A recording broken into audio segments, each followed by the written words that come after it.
Fin education with संतोष में हमारे भारतीय शेयर बाजार स्टॉक मार्केट में राष्ट्रीय और अंतर्राष्ट्रीय खबरों का क्या असर होता है उसका हम डिस्कशन करते हैं। तो चलिए डिस्कशन शुरू करते हैं। मैं हूँ संतोष कुमार। देखिए, सबसे पहले बाजार की बात करें तो निफ्टी ओवरऑल देखें तो सेंटीमेंट अभी भी बेरिश है और मार्केट कहीं नहीं जा रहा है।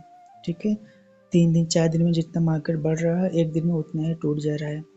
और अभी देखिए लास्ट 2 दिन से थोड़ी रिकवरी दिख रही है, मार्केट स्थिर होने की कोशिश कर रहा है। देखिए, जो हमारा कमिंग बजट है ना 1 फरवरी को, जब तक ये बजट नहीं आता है मार्केट ऐसे ही बिहेव करता रहेगा। ठीक है, लेकिन देखने वाली बात ये है कि इस रिकवरी में हमारे जो मिड कैप थे बहुत अधिक रिकवर किए हैं। ठीक है, उनमें थोड़ी रिकवरी दिख रही है और हमारे जो आईटी सेक्टर हैं, ठीक है, उनमें भी अच्छी खासी रिकवरी हमें दिख रही है। देखिए, जब भी ग्लोबल स्थिरता आती है ना, ग्लोबल में एक पीस होता है तो हमारे जो आईटी सेक्टर है वो भागते हैं, क्योंकि इनको एक स्थिरता चाहिए, इनको एक सर्टेनिटी चाहिए वर्ल्ड में। तो अभी जब से ट्रम्प बने हैं तो जैसे इजराइल और ईरान हमास का वॉर ख़त्म हुआ। ठीक है, उन्होंने रशिया यूक्रेन का वॉर रोकने के लिए भी अपनी पहल की है। ठीक है, ऐसे तो बहुत सारे कारण हैं। ठीक है, इन सब पे एक स्थिरता बन जाती है, तो जिसकी वजह से हमारे आईटी में थोड़ी सी बुलिशनेस देखने को मिल रही है और हमारे जो कंपनियों के रिजल्ट्स थे तो जैसे उन्होंने एक्सपेक्ट किया था उससे अच्छे आ रहे हैं हमारे आईटी सेक्टर की कंपनियों के रिजल्ट, जिसकी वजह से भी एक थोड़ी बुलिशनेस हमको देखने को मिल रही है। ठीक है, और जैसे हमने बताया था अपने शॉर्ट्स वीडियो में कि हम जो हमारा ITI लिमिटेड का स्टॉक है उसके ऊपर हमने एक एनालिसिस वीडियो बनाएंगे, तो उसका लिंक मैंने डिस्क्रिप्शन में डाल दूंगा। आप लोग वो वीडियो ज़रूर देखिएगा, आप लोगों को वो स्टॉक क्यों करेक्ट हुआ है। ठीक है, और अब हम क्या करें, इसमें बहुत सारी एनालिसिस हुई है, ये सब हमने एजुकेशनल पर्पज़ के लिए बनाया है, तो आप लोग वो वीडियो ज़रूर देखिएगा, लिंक डिस्क्रिप्शन में है।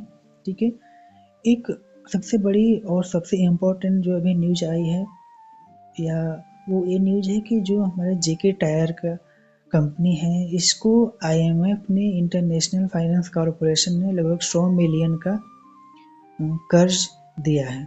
ठीक है, तो जब भी कंपनी कोई किसी से बड़ा कर्ज लेती है तो ज़रूर उसका कोई कैपेक्स मॉडल होगा। ठीक है, बिजनेस में कोई ग्रोथ होगी, तो वो बेसिकली IFC ने इनको इसलिए लोन दिया है ताकि अपने टायरों का मैन्युफैक्चरिंग बढ़ा सकें। ठीक है, और कंपनी की ग्रोथ के लिए और मैन्युफैक्चरिंग इंक्रीज करने के लिए, ठीक है, इंटरनेशनल फाइनेंस कॉरपोरेशन ने इनको 100 मिलियन का लोन दिया है। तो एक बहुत बड़ी न्यूज़ है।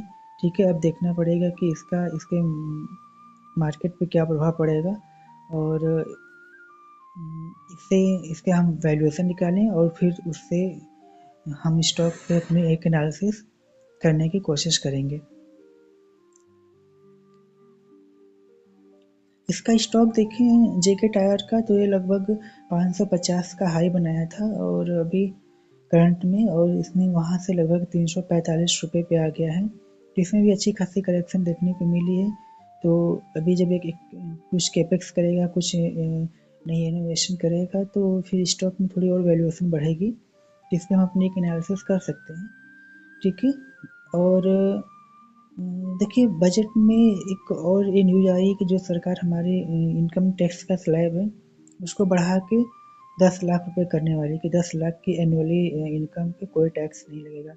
यदि ऐसा होता है तो ये इकोनॉमी के लिए बहुत अच्छी बात होगी और हमारे जो सेक्टर थोड़ी ठंडी पड़ी हुई है, FMCG सेक्टर देखें या कोई भी सेक्टर देखें, तो उसमें एक रैली देखने को हमको मिल सकती है यदि स्लैब में कोई बदलाव या कोई चेंज होता है तो। अपकमिंग बजट में ज़्यादा दिन बचे नहीं हैं। ठीक है, तो उसको देखते हैं कि कैसा परफॉर्म करेगा। यदि ऐसा होता है तो एक रैली तो देगा ही। ठीक है, और एक बड़ी बात जो सामने आई है कि जो इसे चीन की जो पहल है वो बांग्लादेश में बढ़ती जा रही है।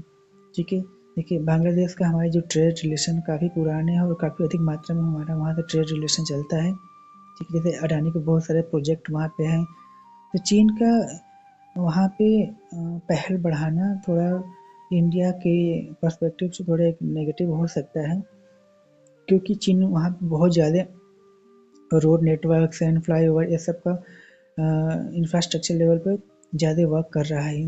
उसने बहुत ज़्यादा मात्रा में बांग्लादेश को लोन भी दिया है और उस लोन का इंटरेस्ट भी बहुत कम रखा हुआ है। ठीक है, तो उसका पूरा फोकस है कि बांग्लादेश में एक अच्छा रिलेशन बनाया जाए जो कि उस रिलेशन को इंडिया के अगेंस्ट यूज कर सकता है।